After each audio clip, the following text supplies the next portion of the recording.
اعوذ باللہ من الشیطان الرجیم بسم اللہ الرحمن الرحیم۔ سورہ مجادلہ کی 2 آیتیں پڑھ رہا ہوں، آیت نمبر 20، آیت نمبر 21۔ ان الذین یحادون اللہ ورسولہ اولئک فی الاذلین۔ بے شک جو لوگ اللہ اور اس کے رسول کی مخالفت کرتے ہیں وہی ذلیل لوگوں میں ہیں۔ کتب اللہ لاغلبن انا ورسولی، اللہ نے لکھ دیا ہے کہ میں اور میرے رسول ہی غالب رہیں گے۔ ان اللہ قوی عزیز، بے شک اللہ قوت والا ہے، زبردست ہے۔ مختصر تشریح ان دونوں آیتوں کی سن لیجئے۔ مفاد پرست آدمی جب دعوت حق کی مخالفت کرتا ہے تو وہ سمجھتا ہے کہ اس طرح وہ اپنے آپ کو محفوظ کر رہا ہے، مگر اس وقت وہ دہشت زدہ ہو کر رہ جائے گا جب آخرت میں وہ دیکھے گا کہ جن چیزوں پر اس نے بھروسہ کر رکھا تھا وہ فیصلے کے اس وقت میں اس کے کچھ کام آنے والی نہیں۔ منافق آدمی اپنے موقف کو صحیح ثابت کرنے کے لیے بڑھ بڑھ کر باتیں کرتا ہے، حتیٰ کہ وہ قسمیں کھا کر اپنے اخلاص کا یقین دلاتا ہے۔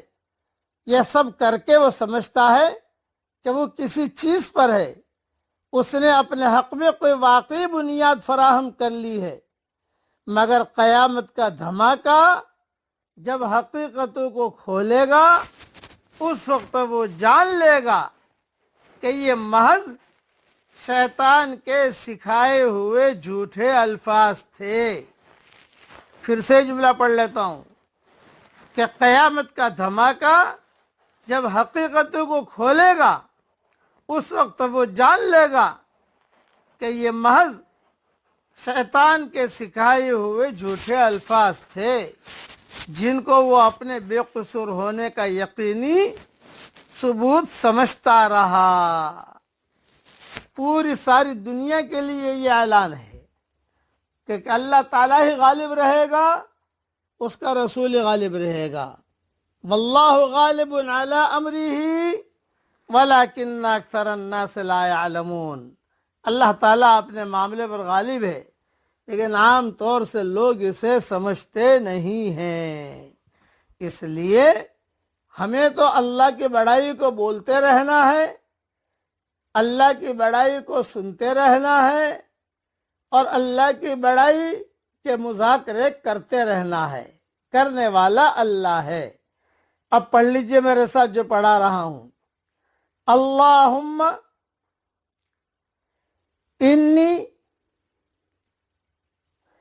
اسألک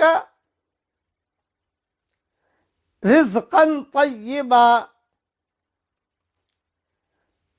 وعلما نافعا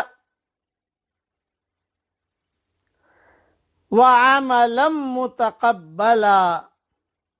یہ مختصر دعا ہے لیکن بہت جامع ہے، ترجمہ بھی پڑھ لیجئے۔ اے میرے پیارے اللہ، میں تجھ سے